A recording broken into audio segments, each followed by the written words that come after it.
how to grow the economy out of agriculture because our economies are still agrarian, how to develop industries out of that, how to transit the population from agriculture into other sectors because we have become more efficient, we are producing more food, and we are creating countries. And these are the challenges that AGRA fronts and works with government in sort of make progress on. And because we are an African organization, but smallholder on farm irrigation so that the farmer can have predictability about their production system. He also talked about financing. We can't do this without money. The government has to invest 10% as we committed in Malabo. We also talked about the private sector has to invest. So the lending right now, for example, in Kenya, but in most African countries, into the agriculture sector is at 3%, which is very low considering the contribution of agriculture to the economy. So already 2004 and also during the Malabo commitment in 2013, we were talking about investing 10%. And countries like Ethiopia, which committed the 10%, they actually saw the growth. The Ethiopia of the 1980s is not the Ethiopia of today because they are actually the right investment. And Kofi Annan also talked about investing in research and development and crop improvement. And the Malabo commitments again tasked countries to invest at least 1% of the agriculture part of the GDP into research development. Some countries have done that and the results are there because in the era of climate change, with all the pests, with all the dynamics about soil, with all the dynamics about weather, you need crops that are able to adapt to.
Ethiopia, who have invested in this space, you see they have moved to 4%, to 4 metric tons per hectare. You see this doubling. For example, when I was there and was tracking the food balance sheet, we were doing 44 million bags of maize per year. And our consumption was around 50 million bags per year, so you have to import another 10 to feed the country and other industrial needs for maize. If we just double the yields through R&D and proper extension, you solve that problem and you create a lot of produce to go into industry and create jobs in there coming out of the agriculture sector. But we are stuck there. Most people have convinced themselves that it's because of fertilizer. Fertilizer is just one. Okay? The biggest binding constraint there is research and development so that the farmers have the right technologies and a strong extension system. Okay? One of the things that I was really keen on was the fertilizer policy when I was PS. We worked with the AGRA to develop what we were calling the Ibocha because we thought this would sort the fertilizer. And in the ASDGs, we talked about smart subsidies. The subsidies have to be smart. If you don't give seed and you just give fertilizer, you're not going to have any productivity gains. It won't happen, okay? If the soil is poor, is degraded, has low carbon, has low conductivity, if you give fertilizer, they'll add it there, but it will add to soil acidity. Most of our soils are acidic. And that fertilizer will be leached, it will go into underground water, leading to underground water. This is very basic science, very basic. You learn this, I think, even in year 2 of school. But we keep doing that stuff. And this is not just Kenya, we see it across because of political economy issues, people really love fertilizer subsidies. But they are not changing the yields. The yields are there. Actually, the limiting factor for productivity in Kenya is rainfall. If we have a very good rain, you'll get your 44 million bags. If you have no rain, it will come to 34 million bags. It's standard, the data is there. So I think part of our push as AGRA is really to get our countries to have the right policies and to invest in the right binding constraints that are hampering productivity gains and that are leading to hunger and poverty and this very big gap that requires us to import a lot of food when we can actually grow it here. One of the other things that we have been working on at AGRA, apart from some of these sticky policy issues, is of course to support the idea that Africa should trade with itself. And some of the problems of trade have to do with policy, environment, political economy issues, where you find barriers because people feel we shouldn't get food from Kenya, we should produce our own. So in the end we have barriers, both tariff, mainly non-tariff barriers, because for example for the East African Community region, we have a common market, so ideally we should be trading. But all of a sudden you see things popping up. But the food security of the future will not just rely on production, it will also rely on trade, okay? Right now, Zambia, Malawi, and Mozambique partly, they have a crisis, they have a drought there, so they don't have food. And so if Tanzania does not allow food to go, they will starve there. The inflation will go up. People will be in the street. It will lead to instability, and so on and so on and so forth. And the same thing here. I remember in 2017, just before the elections were concluded, the reason why we had to go and import maize from Mexico, I wasn't there then yet, but it's because Tanzania closed its border so that maize could not move into Kenya because they were fearing their own shortage there. And that is not the spirit of a common market, and that is not the spirit of CADEP and the Malabo Declaration, where we said we'll trade with each other.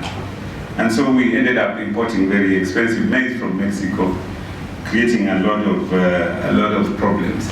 So some of the things that we do at AGRA is to support and to look at the markets and the regulations around markets, make sure that we have the right policies, right laws, and also what we call as the regional food balance sheet. So we don't just look at the food that is available in a country, but we look at it regionally.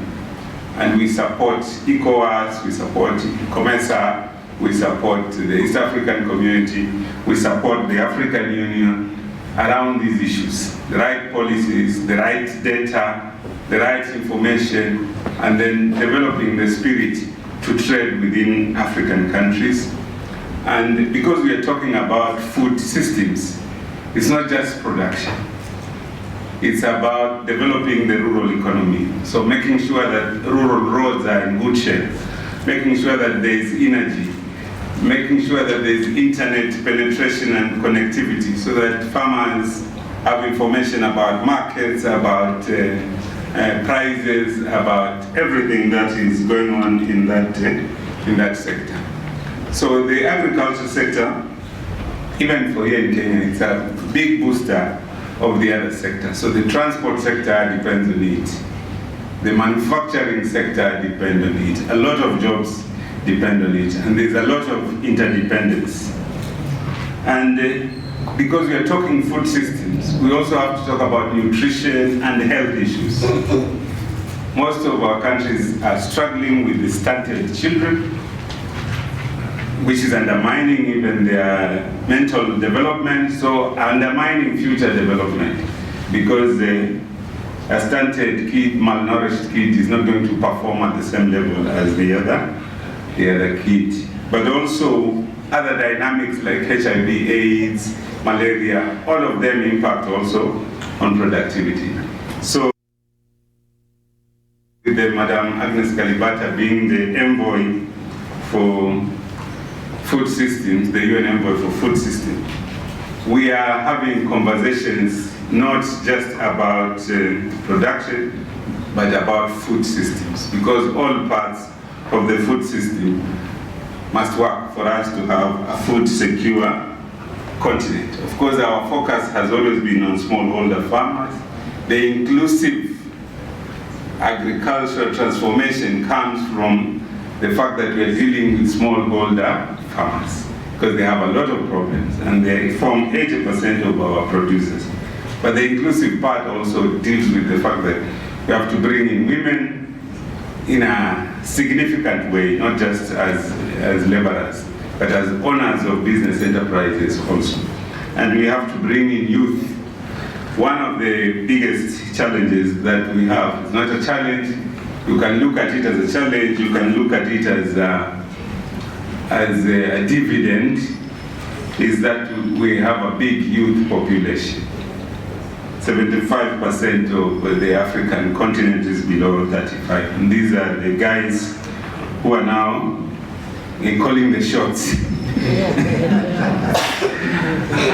And so one of the sectors that can help is the agriculture sector. So AGRA has a big program to really work with African governments to reach 10 million youth and to make sure that about 3 million of them have jobs in the agriculture sector, 1.5 million of them dignified jobs. And we're working with governments around those topics to figure out what are the binding things that are inhibiting youth from moving into agriculture. Which conversations do we have with youth to pull them into agriculture? Not just production. Agriculture is big because we're talking about value chains. So agriculture starts from inputs, support, agro-dealers, production itself at the farm level, distribution, storage, warehousing, processing and value addition, marketing, and so on and so forth. One of the young people I met here when I was PS was an American student who had come to study the markets, the agriculture market. He ended up founding Twiga Foods. But basically what he was doing was looking at how does the banana move from Kisii to the wholesale market here. And what does that mean in economic terms? And he saw a business opportunity there and was able to write a proposal that led to the creation of Twiga Foods and got a lot of support from IFC and other development partners. So there are opportunities in the agriculture sector at different nodes in the value chain, and these are the opportunities that we need to point our young people to. And we are working with the governments and other stakeholders to put the right things. I want to conclude by saying, right now we are living in what we call a polycrisis. There are many events that are converging that impact on the agriculture sector, impact on food security, impact on livelihoods. There was the pandemic, the COVID pandemic, that could always pop up again because viruses are out there replicating themselves. And then there is the climate crisis, which is real. We see it swinging from floods to drought, back to floods to drought, with very few years of stabilities. And then in parts of Africa, like the Sahel, there is conflict. People are fighting all over. Even in Ethiopia now, people are fighting again. In Tigray and Oromia, Somalia here, in southern Sudan, in Sudan itself, all over. All those, and then there are these economic issues that are global in nature, like the conflict in Ukraine, which should be just localized there, but because of our import dependence for fertilizer, for grain, for wheat, then it is impacting on us. So our food system must be able to plan for all this and make sure that we are resilient. Okay? We are resilient against climate shocks. We are resilient against economic shocks.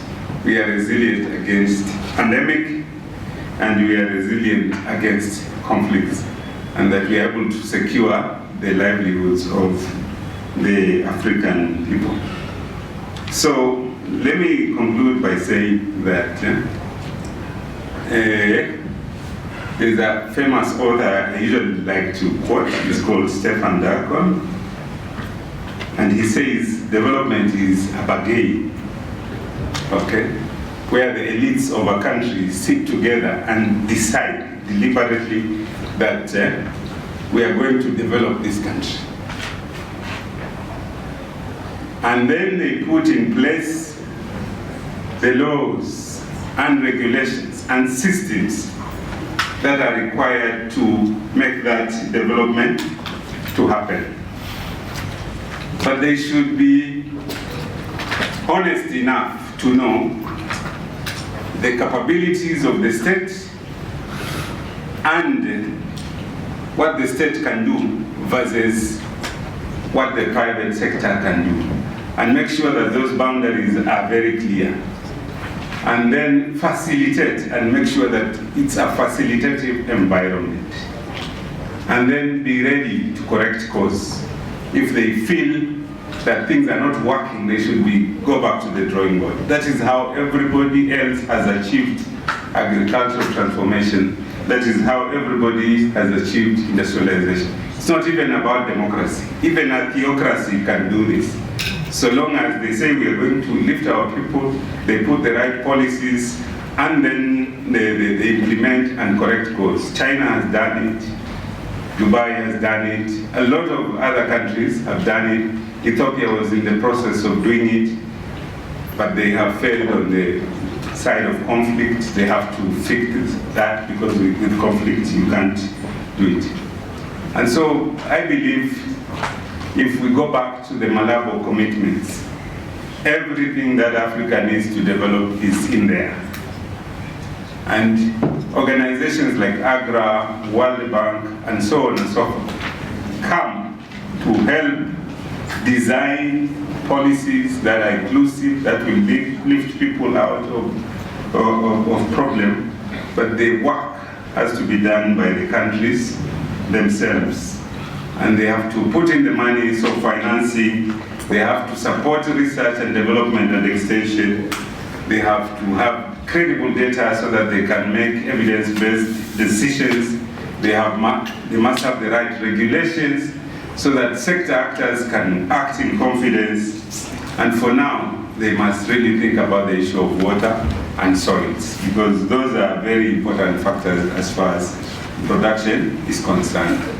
So I think inclusive agriculture transformation is within our reach, but we must invest in the right way, and we must stop doing policies just like we really have to do the right policies. And once we have done the right policy, stick to them, implement them. And if you correct to improve. You don't correct to take people back, because that is what happens. Even with AGRA, some of the policies we have supported, you go back 2 years, you find a new regime comes, they go back again and start doing things that have been proven to not to work and to actually lead to poverty and challenges for farmers and the society at large. Thank you very much, and I hope with this we can have a conversation.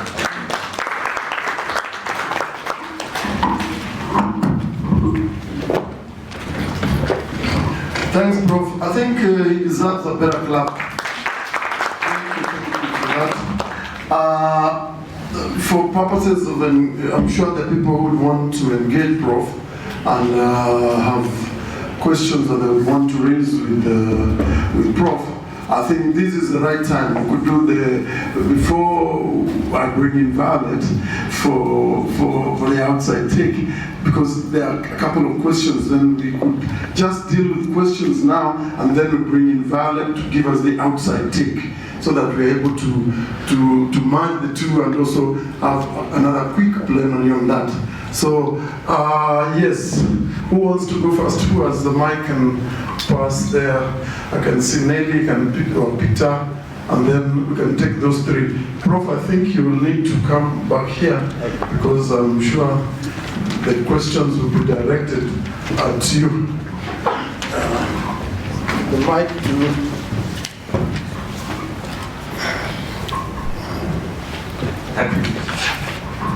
Thank you. I think I'll go first. So, Prof, not an attack, but I sort of tend to feel that every so often we Africans get the short end of the stick because we have buzzwords that come from overseas through the overseas corporations and the large non-governmental organizations. So now we're hearing about inclusivity and governance of transformative agricultural systems, whether it's market systems or others. Before that, we were chasing something else. At one point, we were talking about entrepreneurship and agriculture as a business. Before that, it was something else. I don't know what the question here really is, because what are we going to see next? How do we then resolve this so that we sort of chase things that we will chase to complete fruition? A lot of times, even by the time this has trickled down to the grassroots, you find that we have changed that and we are already working towards something else, or a new buzzword comes in. It's the same thing even in terms of climate change. The things that we were chasing in the last COP, now we are at different things. It creates a new challenge. My name is Peter Ohaba from the Standard Group. Please introduce yourself and then ask a question. Good afternoon. My name is Nelly Moram. I'm an independent journalist running a website that covers climate change and health, the intersection. It's called Integrity Alliance.biz. You could have a look at some time when you have. I'm also a member of the Kenya Editors Guild. My question is very brief, and it's in relation to the Green Revolution. AGRA came under sharp criticism from a report written by Heinrich Paul Stiftung, a German-based organization, in regard to the usage of synthetic fertilizer, which is linked to triggers of climate change. And here you said fertilizers are a very small component in terms of food systems, and again proposing or propagating for climate resilient kind of agriculture. How can it be when I didn't hear anything about you perhaps proposing us moving now to more organic fertilizers opposed to synthetic, which is harming the soil? Thank you. Hello everyone, my name is Shedra Kagaki. I work in Parliament as a policy researcher. I'm a columnist with the People Daily most times. But I also represent young people as a UN Global Food System Youth Leader. Prof, you talked about, we have engaged before. I don't think we met most of the time. but we have engaged, and you've talked about the system, and you've talked about the swings. And given that you are the PS, the question I'm worried about sitting in Parliament for the last 10 years is about financing agriculture. And as you rightly mentioned, agriculture is not just about agriculture. Right now, if we are going to get the young people who are in the streets, have their voice and engage in the agriculture, we must talk about the food system. And when we are talking about food system and budgeting, what happens is we get majority of all major budget cuts being taken from agriculture. And then, but thinking about the system, the water, the transport, and all those things that you mentioned, you don't find members of parliament connecting these issues. So my question is, and this is to all of us who are sitting here, how do we create this narrative such that those who are making policies understand the connections? And what is it that, as a person who was sat in that space, what is it that needs to happen when we're writing? What is it that we need to touch? And how do we shape this narrative so that it gets, people speaking about it? And I think if issues become public issues, that's when everybody wants to talk about them and want to legislate about them. So how do we do this? I think you can take those ones first and do another round. Yeah, thank you very much. Buzzwords and changing narratives and changing terminologies. Yeah, I think that can be confusing, but I think it's part of global discourse. Every time we have conversation at the global level around agriculture, new ideas come up. But the things that are most consistent, about how to do agriculture properly don't change. It's about financing it, it's about research and development and extension, how you put in place a system that begins from the lab to the extension worker who interacts with the farmer, and whether that is in place and is working the way it should work.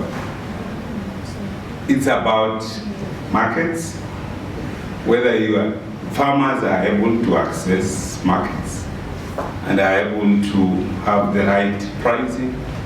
And it's about now, because of issues of climate, whether your farmers are able to build resilience so that they don't fall down next year because it didn't rain enough or because there was a flood.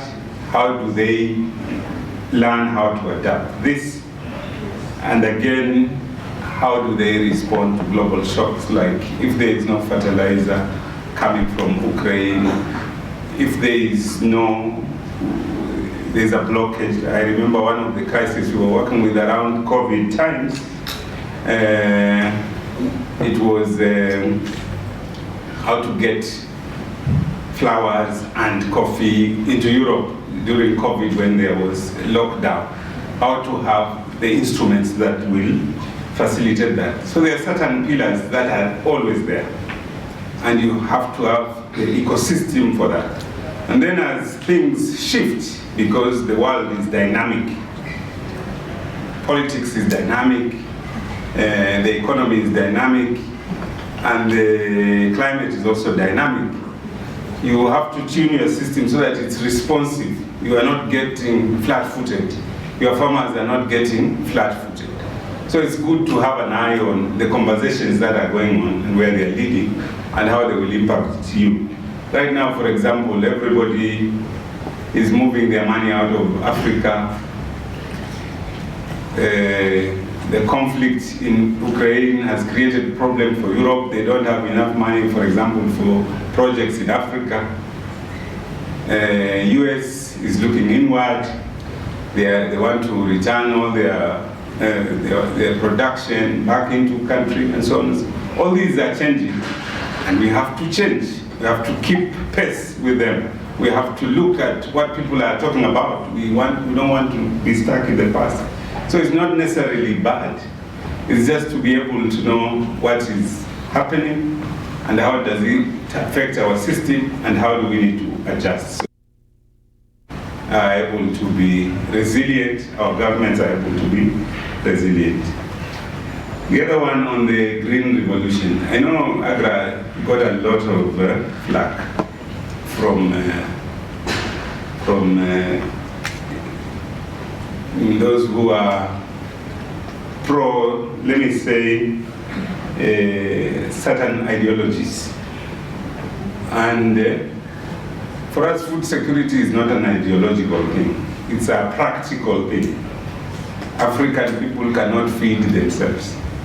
So either we support our people with systems that will enable them to feed themselves and to create businesses out of agriculture and related sectors, or we import it from those who are implementing a green revolution over there. Okay? So that is the choice we have. And then one of the things which is a scientific reality is that African soil are very old. They are the oldest soils. Most of them are sandy, marram, very poor in nutrients. And one of the big handicaps is that, for example, in Kenya, only 8% of the farmers test their soils. So what we advocate for as Agra is test your soils, look at the requirements for the crop that you're growing. What does it require? If it's not in the soil, you have to supplement the soil. Otherwise, you are not going to get what you are looking for. So it's responsible fertilizer use based on the needs of each particular soil. And that's why we don't support blanket fertilizer subsidies that give one blend of NPK or DAP. We support soil testing, soil mapping, and the farmer with their extension worker and agronomist making a decision for their farm and for the crop that they want to use. And if it's done that way, it's responsible, it's resilient, it's climate smart. Okay? And then the bashing of Agra, of course, was ideological, but we are a scientific organization. We understand science. We have very senior scientific colleagues here who are specialists in all these areas. So any recommendations that we give to African government, we give them knowing that those are the best recommendations for our people. So we don't respond to ideology. And then when it comes to financing and the budgeting process, one of the biggest weaknesses of African governments that we have seen and that we try to help them is to build capable institutions. You have the right policies, but you also have the capable institutions and the capability to implement those policies. And one of the areas where we help is have joint sector reviews, looking at the agriculture sector with working groups, with all actors in the agriculture sector, the food system sector. So we encourage this and we support these countries to develop these systems where they can have consultative forums around some of these stick issues like budgeting and financing and what to fund and what not to fund. But different countries are at different levels. And but the most important thing is that sector coordination is very important, including coordinating with subnational government. Also understanding what subnational governments like the counties are investing in so that there is no duplication, there is no overlap, and that there are no critical areas being left behind. But most important is making sure that our budget is targeting the right things. I'll give an example. in that 2017, when I came in 2018. When I looked at the budget for the previous year, there was like 13 billion which had been spent on buying maize from Mexico. Okay? Of course, it looks like a big budget. But if all of it is going to buy maize from Mexico, it's not developing the sector. And then another line, 6 billion in fertilizer. And then small, nothing for extension, nothing for these other things. Okay? So even within the Ministry of Agriculture, really deciding what to invest in and how catalytic it is for growing and transforming the sector is very critical. So even as journalists, when you are looking at the budget, actually from here, go and look at the budget. That will tell you whether these things we are talking about will move or will not move. And one of the biggest challenges I had as peers was I was very friendly with the press, so we were always having conversations. And I talked to them about a book called Why Nations Fail. I remember I invited like 3 of them to the ministry and told them, you read this book, Why Nations Fail. The thesis here is that if you look at a government policy, look at it with 2 lenses. Is it an inclusive policy or is it an extractive policy? An extractive policy is where you know people have designed this to seek rent, okay? And that in the end it will really not have the desired. I think if we interrogate the budget in that sense, inclusivity versus extraction, you will see that the money is being extracted, so if the sector doesn't respond, you know why it's not responding. Shortage of policies, they're there. Actually, the first thing I asked the officers there when I came, because like I came from the outside, is why are things not changing? And the answer is political economy. That's what they told me, it's because of political economy. Now, as journalists, for every, especially in the areas where scandals are very frequent, because they are the same areas for 30 years. You should have figured it out by now. That that is where the problem is. Okay? So, you need to figure out the political economy around that so that we don't clap when there's a pronouncement that we have set aside 10 billion for fertilizer. But you know things are not changing because it's an extractive policy. And the same, every time around the season when farmers were harvesting, people would start, why is the government not buying fertilizer? Buying maize. Why is the government not buying maize? Why does the government need to buy maize? It's not a market player. It's not a market player at all. It has no role. If it goes there, it distorts the market. Where will the millers get the maize from? We put it in NCB, it rots there, because government is not designed for business. If the government buys fertilizer and sells fertilizer, what will the agrovet dealer say? Because every farmer is going to chase the government fertilizer because they are told it's cheap, even if it's the wrong one. Okay? So the agro dealer is stuck with their fertilizer there. And then in the end, those jobs are lost. Probably the agrovet also closes, the sector is affected. One time we had taken some visitors to Limuru to see smallholder farmers who are growing potatoes. And so the farmer just talked, he was briefing and he said, you know, this government fertilizer program, when it came now, it fertilizes from 7,000 to 3,500. Although I had done my soil testing, but now the fertilizer that I really need for this is 7,000. It's not the one being subsidized by the government. So I decided to buy the government one, which means he's not going to get the yields that he wants. And he's going to mess his soil even further because he's putting in the wrong things. Probably the things that are already there, he's adding more than he needs. So most of these issues, I think we can work together so that you understand the origins and the thinking behind these policies. We have all the policy experts, so that when you write, tell it as a story, you're critical because you see where the problems would come and how it's impacting our farmers.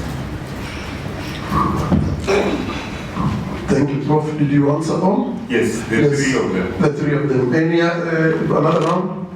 Yes, we could go there, then come here, then here.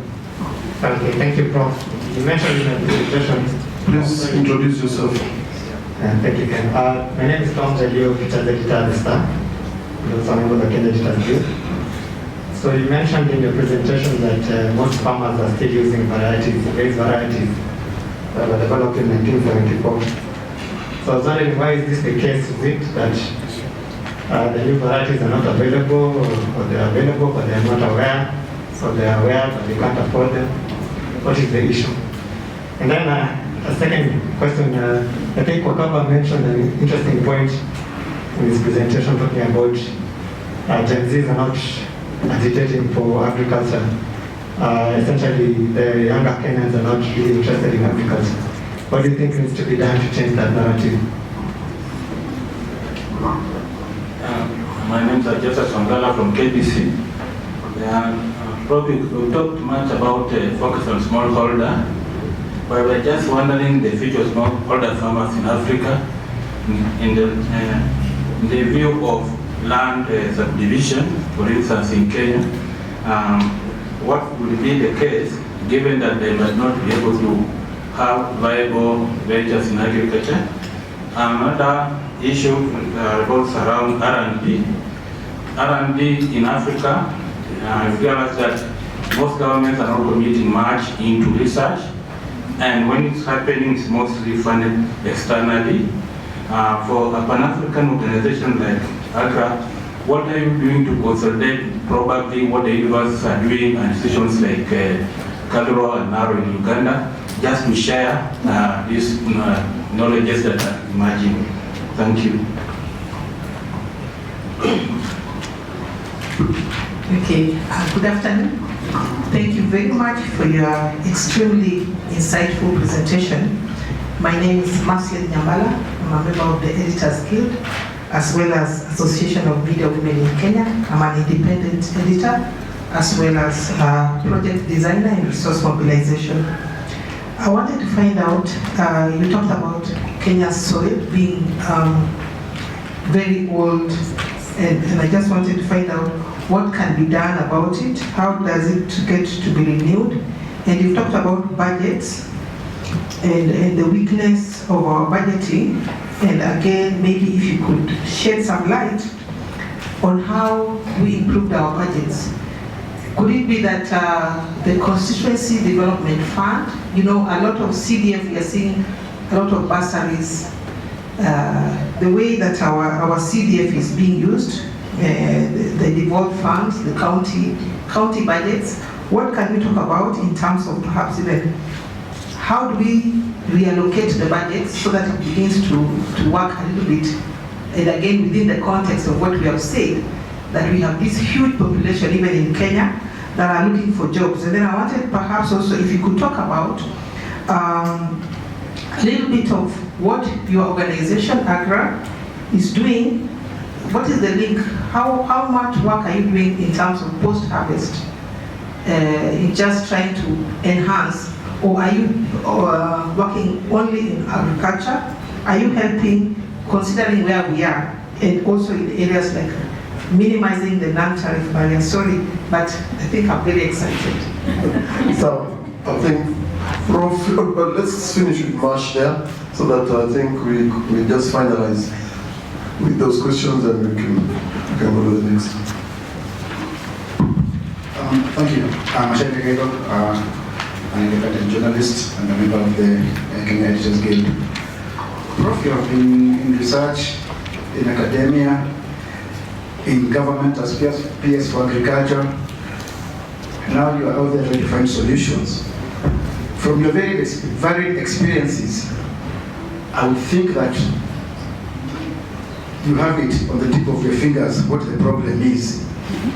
And we just like, why do we seem to be moving backwards rather than forwards in terms of food security? The second one, you said something that struck me. You said you don't engage in ideology. Is it your contention that any advocacy for organic farming, or any alarms raised about chemicals or synthetic solutions that have been proved to be harmful, is not science, it is ideology? Thank you. Yes, Prof, I think you can deal with that. Yeah, let me start with that one also. Macharia, let me say I'm a great admirer of your work for years, because you have been very consistent and with some of your colleagues. Condolences also for Mutegi Jau. I don't know where Kwendo Panga went. We were following all that, and it really informed our own thinking as we were growing up as young people. Yeah, ideology is when the evidence is there and the science is clear and the issue has been debated, but people insist on being dogmatic. Then you know it has moved from science to religion. So you can't go on with that conversation, because the thing that we need is evidence, science, and then we will move. As scientists, we are guided by that. And most of these technologies, there is no one single technology that will solve the challenges that we have. You have to combine them. So for me, I'm a believer of integrated, for example, pest management, where you combine solutions to lead to the desired results. For me, I believe if you test the soil, it will tell you what your soil is lacking. And then you treat that, because you are doing it based on evidence. And even when it comes to using pesticides and other chemicals to control pests, you have to use them based on moderation and based on scientific evidence that is available at that time. Even when it comes to matters food safety. If you look at the food safety agencies, they are full of scientists who are just looking and analyzing things. So I think we have enough body of knowledge for us to be able to make very informed decisions about the choices that we make in agriculture, in processing, in manufacturing, and to even mitigate some of the issues that we feel a problem. But I remember when I was PS, and we were having a conversation around GMO seeds for cotton. And that time, when we talked to the scientists at Calro, who were developing and trying to promote those cotton varieties, sorry, the BT cotton varieties, they were telling us, if we adopt BT cotton, we are going to reduce spraying from 12 sprays to 3, which is very positive. And we are going to increase yields from here to there, which is very positive. But you still had a lot of dogmatic conversation. So at a certain level, most of these scientists will tell you, you know, here we have moved beyond science, because if the evidence is there, people are still insisting, then you have to make the decision that is in the best interest of the public.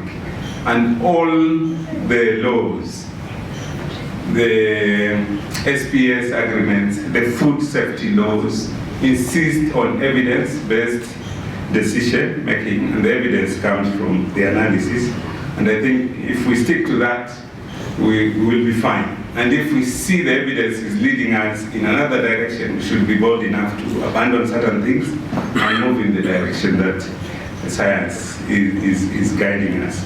And the most important thing about scientific processes is that they are always peer-reviewed. So other scientists will figure out problems and suggest solutions as the system continues developing itself, because also science is not cast in stone. As new technologies come, new solutions come, new questions are asked, and it's a continuous process.